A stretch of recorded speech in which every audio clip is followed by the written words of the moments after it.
భుజవా నాన్న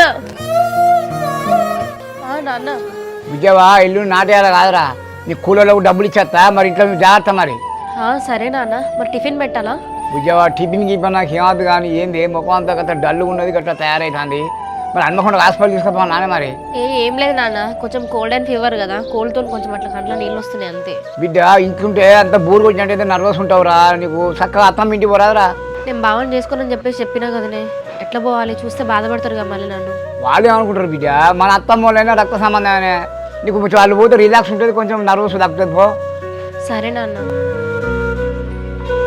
okay sir thank you. Hello Anvesh. Hello Sandhya, ఇప్పుడే నా ఇంటర్వ్యూ అయిపోయింది. అవునా అన్వేష్, టెన్షన్ అవుతుంది. అసలు ఏం క్వశ్చన్స్ అడిగినావు చెప్పవా? ఏం టెన్షన్ పడాల్సిన అవసరం లేదే, వాళ్ళు అడిగిన వాటన్నిటికైతే సమాధానం చెప్పు, ఆల్రెడీ సెట్ అయిపోయింది. సరే కానీ నీ ఇంటర్వ్యూ ఎవరు చేసిండు, అబ్బాయా అమ్మాయా?